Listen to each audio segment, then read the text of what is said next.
आज हम question number 17 का सॉल्यूशन करेंगे। इसके जैसा उदाहरण नंबर 25 है वो आप सॉल्यूशन कर सकते हैं। अंकिता और ऐसा 2:1 के प्रमाण में लाभानी बांटने वाले साझेदार हैं। तारीख 31/3/2016 के दिन उनकी पेड़ी की पक्की तलपट निम्नानुसार थी। पक्की तलपट दी है, पूंजी दायित्व दिया है, संपत्ति लेना, रकम दी हुई है। ओके, यहाँ पर देखते हैं, ये आप पढ़ लेना। यहाँ पर अर्पिता को 1/4/2016 से नए साझेदार के रूप में प्रवेश दिया है। प्रवेश की शर्त निम्नानुसार थी। पहला है, अंकिता अपने भाग में से 1/12 भाग और ऐसा अपने भाग में से 1/6 भाग अर्पिता को देगी।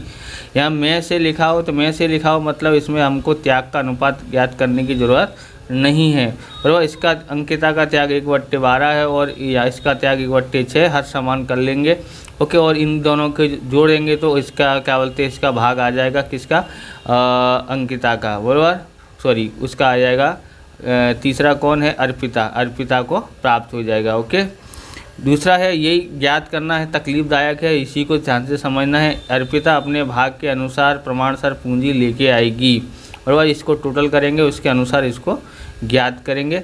अर्पिता अपने भाग की ख्याति रोकड़ में लाएगी। पेड़ी की ख्याति का मूल्यांकन 90,000 किया गया है। तो यहाँ देखते हैं, स्थायी संपत्ति पर 10% घिसाई पात्र है। तो स्थायी संपत्ति फर्नीचर कौन कौन से वो देखेंगे। सभी देनदार साहूकार है, मतलब क्या डूबत ऋण अनामत रखने की ज़रूरत पड़ेगी नहीं। बीमा कंपनी में से चुकाए 12,000 में से 2400 आने वाले वर्ष खाते में ले जाना है। तो यानी कि अग्रिम चुकाया है। इसको हम लोग सॉल्यूशन करते हैं, तो यहाँ पर देखोगे समायोजन नंबर 4 है, स्थायी संपत्ति यंत्र और फर्नीचर है। देनदार साहूकार है, यानी ये डूबत ऋण अनामत रखना नहीं पड़ेगा, तो हमको फ़ायदा होगा। ओके, फ़ायदा होगा तो पुनः मूल्यांकन के जमा तरफ लिखते हैं। तो पहला स्टेप में हम लोग क्या करते हैं, पहले स्टेप में हम पूंजी पूंजी शेष आगे लेके आए, पूंजी खाते में लिखते हैं, और रोकड़ बैंक शेष आगे लग के आए, उससे लिखते हैं, दोनों को लिख देते हैं। तो यहाँ लिखते हैं शेष आगे लाए। ओके, शेष आगे लाए कितना है, 64,000। कितना है, 64,000। ओके, इसका कितना है, 32,000। ओके, लिख दिया इतना। अब हम लोग रोकड़ खाते का लिखते हैं, शेष आगे लाए कितना है, 26,400। ओके, अब दूसरा स्टेप देखते हैं। दूसरा स्टेप इधर से देखते हैं, क्या बांटने योग्य कुछ है। तो एकत्रित लाभ है यहाँ पर, तो ये है अनामत फंड एकत्रित लाभ है। दोनों को पुराने अनुपात में 2:1 में बांटेंगे। पूंजी खाते के जमा तरफ लिखते हैं। और इधर से कुछ बांटना नहीं है, क्योंकि ना तो ख्याति दी है पुरानी, और ना ही विज्ञापन अभियान खर्च दिया है, ना ही यहाँ पर हानि दी हुई है। तीनों नहीं दिया है, तो इधर से कुछ बंटवारा नहीं होगा, सिर्फ इधर से अनामत फंड का बंटवारा करते हैं। तो यहाँ पर देखोगे क्या होगा, यहाँ पर अनामत फंड लिखते हैं, यहाँ पर अनामत फंड। ओके, किस अनुपात में बांटना है, 2:1 में बांटना है। कितना है, 11,200। और यहाँ पर होता है, बराबर, इसका कितना होगा, 11,200। इसका कितना होता है, 5600 होता है। सॉल्यूशन किया हुआ है, तो देखना हो तो यहाँ देखते हो 16,800 भाग 3 2:1 है, इसलिए गुणा कितने से करेंगे, 2 से। तो बराबर 11,200 आया, और माइनस बराबर करेंगे तो 5600 आ जाता है। कितना आ जाएगा, 5600 आ जाता है। ओके, अब यहाँ से लाइन से कर देते हैं। लेनदार 60,000 है, देनी हुंडी 8,000 है, तो कोई समायोजन नहीं है, तो इसको ऐसे ही उतार देते हैं पक्की तलपट में। तो यहाँ लिख देते हैं लेनदार। ओके, लेनदार कितने हैं, 60,000 हैं। और देनी हुंडी कितनी है, देनी हुंडी है 8,000।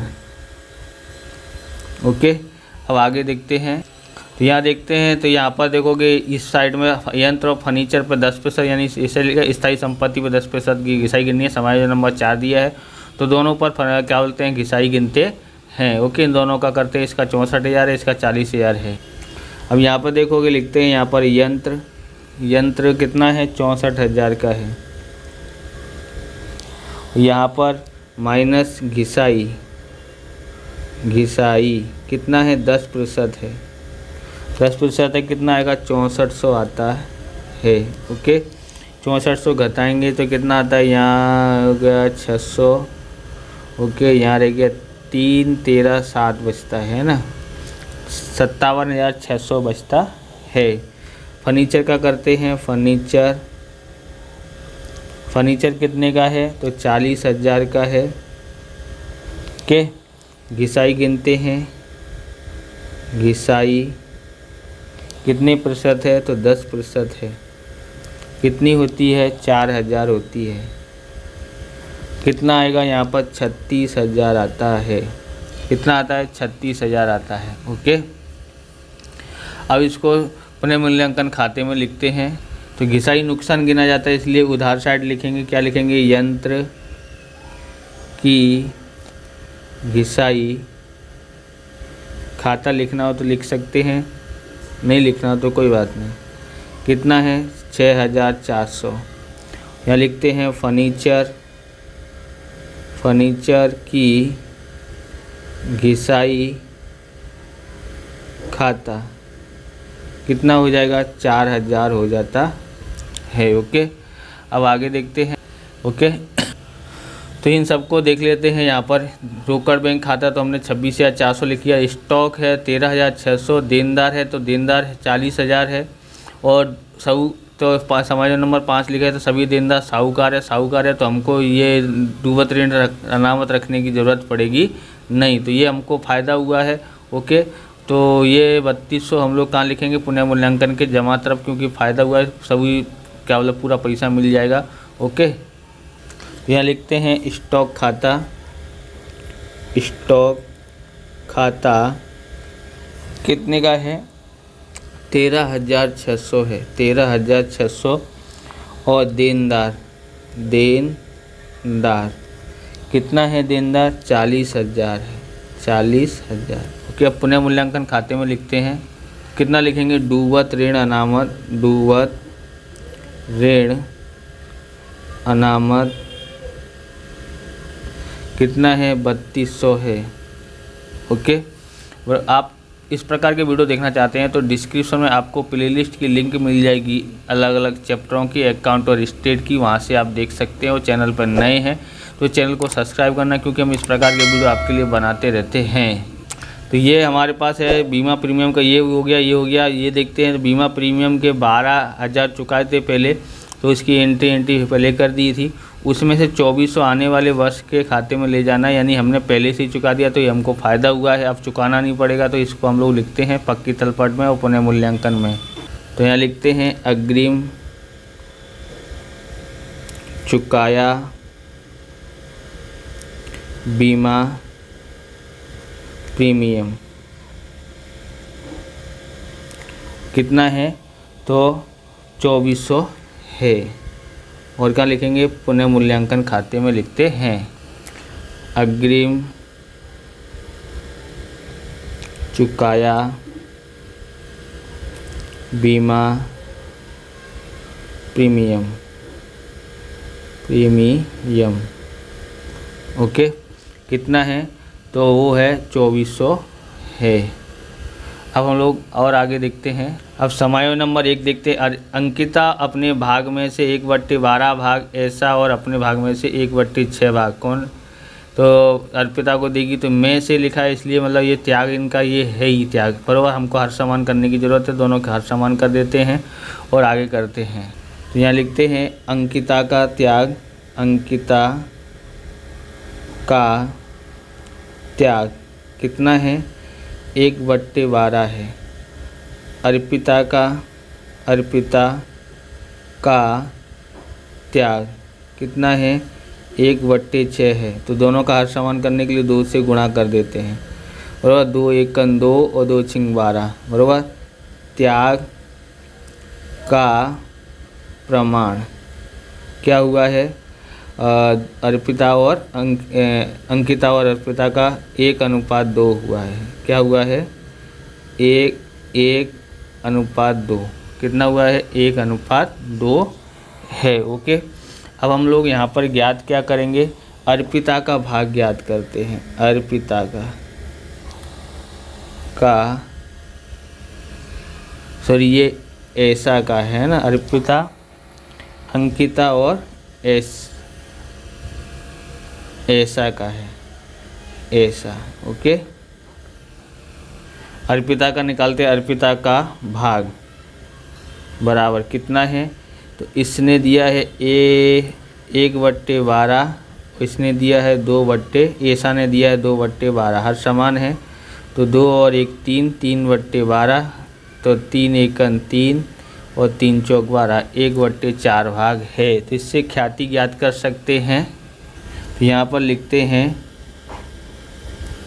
ओके, अर्पिता की ख्याति, अर्पिता की ख्याति बराबर क्या है, ख्याति का मूल्यांकन, ख्याति का मूल्यांकन गुणा अर्पिता का भाग, अर्पिता का भाग। ओके, ख्याति का मूल्यांकन कितना है, 90,000 है, गुणा 1/4, 4 से भाग देंगे तो कितना होता है, 4 दूनी 8, 1 बचा, 4 दूनी 8, 4 पंजे 20, यानी कि 22,500 आता है। अब हम लोग यहाँ क्या ध्यान देंगे कि नया साझेदार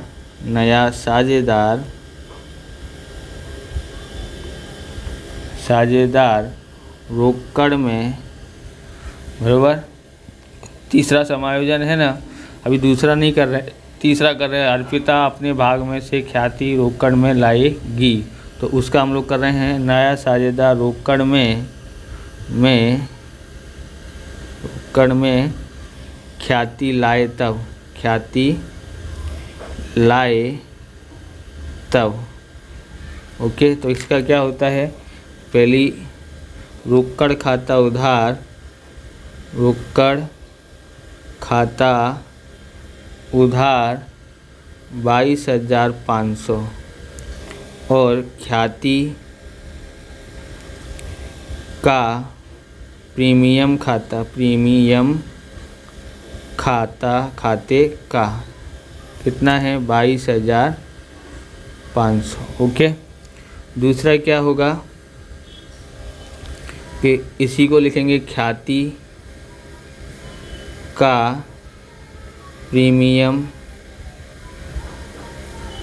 खाते उधार 22,500 और किस किस ने क्या किया है, तो अंकिता ने, अंकिता के पूंजी खाते का ऐसा के पूंजी खाते का 7,500 और 15,000। ओके, 7,500 और 15,000 होगा। कैसे होगा, किस अनुपात में है, तो त्याग के अनुपात में, त्याग के प्रमाण में। कैलकुलेशन अभी कैलकुलेटर पे कर लिया है, इसके लिए जल्दी खाली लिख दिया है पहले से, बराबर, गणना करके रखा था मैं। तो ये हो गया है। अब हम लोग आगे देखते हैं, आगे इसका क्या एंट्री करना पड़ेगा। तो सबसे पहले इसको रोकड़ खाते में लिखना पड़ेगा, उधार साइड में। तो लिखते हैं, तो यहाँ लिखते हैं ख्याति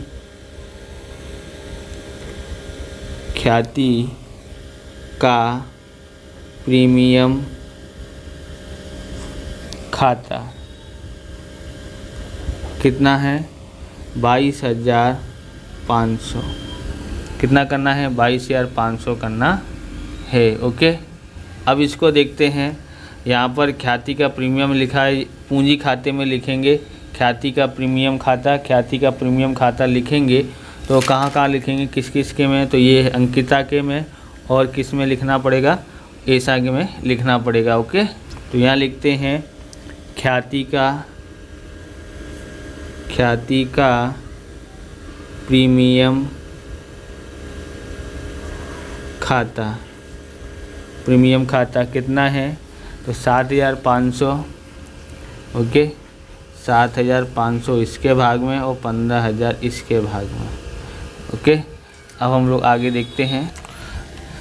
अब अगला पॉइंट है हमारे पास है दूसरा, बराबर। हमारा नंबर 2 है, अर्पिता अपने भाग के प्रमाण अनुसार पूंजी लाएगी। तो यहाँ पर देखोगे तो ये जो दिया है ना, ये पूंजी 1/4 भाग की है, 1/4 भाग है इसका। तो हम लोग यहाँ लिखते हैं अर्पिता की पूंजी ज्ञात करते हैं। ओके, अर्पिता की पूंजी, उसके अनुसार देखते हैं। यहाँ पर देखेंगे शेष लाभ कितना है, तो यहाँ पर लिखते हैं शेष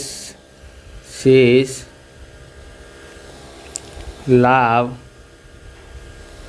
का भाग, शेष लाभ का भाग बराबर कुल भाग माइनस अर्पिता का भाग। ओके, बराबर 1 माइनस 1/4, और कुल भाग 1 है, इसका भाग 1/4 है।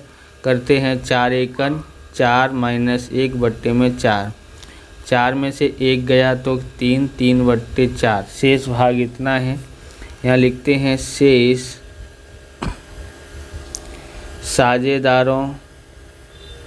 साझेदारों की पूंजी बराबर अंकिता की अंतिम पूंजी, ये सूत्र है, प्लस ऐसा की अंतिम पूंजी।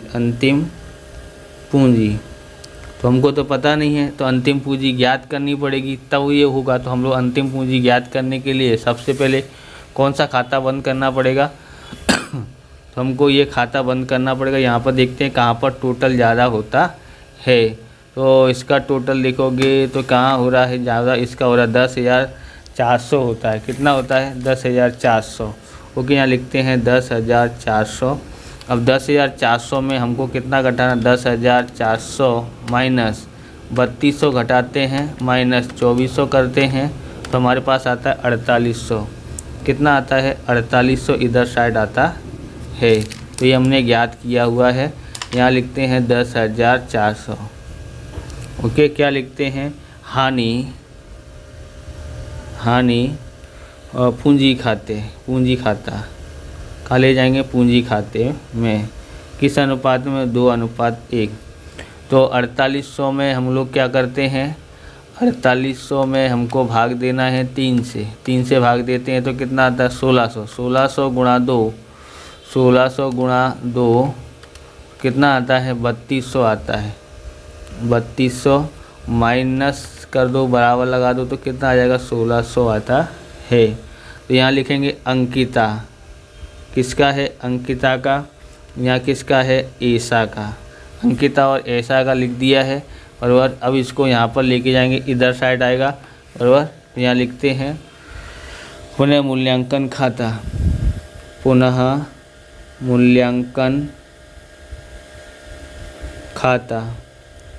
कितना था? 3200 था और 1600 था। ओके, अब हम लोग देखेंगे तो इधर साइड का टोटल ज़्यादा हो रहा है, इधर साइड का टोटल कर देते हैं, कितना होता है देखते हैं।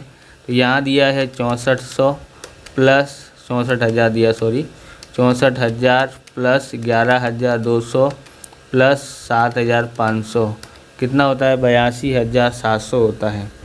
82,700 यहाँ लिखा, यहाँ भी लिख देते हैं 82,700 में से 3200 घटाते हैं। 3200 घटाओ तो कितना आता है?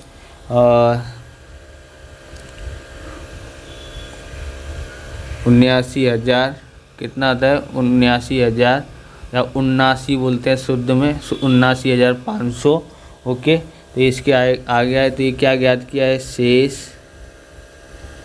आगे ले गए, यानी अंतिम पूंजी है इसकी। ओके, अब इसका देखते हैं, इसका इधर साइड ही ज़्यादा होगा। कितना है? 32,000 ओके 32,000 और 5600 और 15,000 कितना होता है 52,600 होता है। तो यहाँ लिखते हैं 52,600। ओके यहाँ डैश कर देते हैं 52,600 आया। उसके बाद हम लिखते हैं ख्याति का प्रीमियम भी हमने सब कुछ हो गया है ना हमारे पास। इसमें से कितना घटाते हैं 52,600 में से 1600 घटा दो तो कितना आता है 51,000 आता है। तो यहाँ लिखते हैं 51,000। ओके और अब हमको यहाँ पर ये हमने ज्ञात कर लिया है, इसके आधार पर ये दोनों ज्ञात किया है, अर्पिता का भी हमको यहाँ पर ज्ञात करना है। ओके तो दोनों की हमने अंतिम पूंजी निकाली है। तो कितनी कितनी निकाली थी अभी और 79,500 और प्लस 51,000 होता है। ओके 500 को ऐसे ही लिख देते हैं और यहाँ पर 9 और 1 हो जाता है 10, हासिल 1 और 7 8, 8 और 5 13 कितना होता है 1,30,500। कितना होता है 1,30,500 होता है। अब ध्यान रखना है भाग ओके और पूंजी। इसका शेष भाग है, शेष भाग कितना है, शेष भाग ज्ञात किया था 3/4। तो शेष पूंजी कितनी है, शेष पूंजी 1,30,500, 1,30,500। अर्पिता का भाग, अर्पिता का भाग 1/4। तो शेष पूंजी कितनी, ओके तो ये अर्पिता का इतना भाग है तो इसकी पूंजी कितनी होगी अर्पिता की। तो हमको यहाँ ज्ञात करना है, क्रॉस गुणा होगा 1/4 गुणा 1,30,500 और ये इसके भाग में क्रॉस गुणा और ये भाग में आता है तो भाग 3/4। ओके अब 1/4 गुणा 1,30,500 भाग नहीं हो पाता है, इसका पाड़ा नहीं आता 3/4 का, तो उसका गुणा कर देते हैं। गुणा करेंगे तो नीचे वाली संख्या ऊपर और ऊपर वाली नीचे। ये 4 से 4 कट गया, 3 से भाग दोगे तो कितना आता है, तो 3 से भाग देंगे 3 चौक 12 बचा 1, 3 त्रिक 9, 3 पंजे 15, 0 का 0 कितना आता है 43,500 आता है। 43,500 क्या आया है अर्पिता की पूंजी। तो यहाँ लिखते हैं अर्पिता की पूंजी कितनी है 43,500। तो ये अर्पिता की पूंजी ज्ञात की है। तो ध्यान रखना है कि नया साझेदार रोकड़ में पूंजी लाए तब, रोकड़ में पूंजी लाए तब क्या होता है, रोकड़ खाता उधार, रोकड़ खाता उधार 43,500 और अर्पिता की पूंजी खाते 43,500। तो रोकड़ खाते में इसको लिखते हैं और पूंजी खाते में लिखते हैं। तो क्या लिखेंगे, रोकड़ खाता पूंजी लेके आएगा रोकड़ में, तो रोकड़ खाता कितनी ज्ञात करी हमने 43,500। ओके और रोकड़ खाते में लिखते हैं, रोकड़ खाते में लिखते हैं अर्पिता की पूंजी खाता कितना है 43,500 है। कितना है 43,500। ओके अब हम लोग पूंजी खाता क्लोज करते हैं। तो पूंजी खाता वैसे पूरा हो गया, खाली इसका भी बाकी था, नहीं इसका यानी या इसका टोटल लिखना यहाँ बाकी है 52,600। ओके अब इसका कितना होगा 43,500 होता है। यहाँ लिखेंगे 43,500। ओके यहाँ कितना आएगा शेष, यहाँ कुछ नहीं है तो ये 43,500। तो इसको हम लोग कहाँ लिखते हैं, पक्की तलपट में लिख देते हैं। ओके इनकी इतनी पूंजी है। पूंजी खाता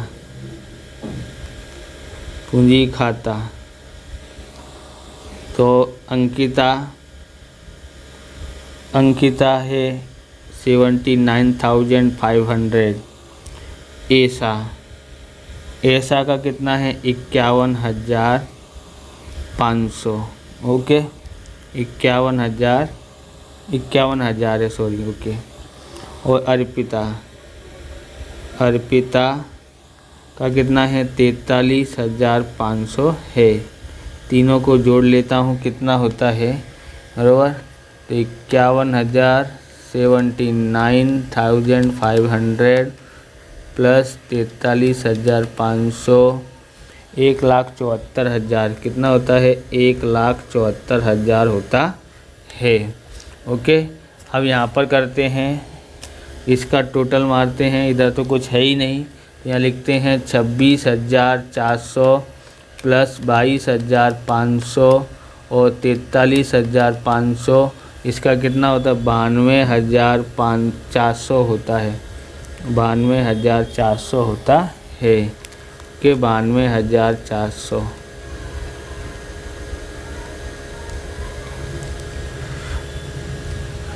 अब यहाँ लिखते हैं 92,400, शेष आगे ले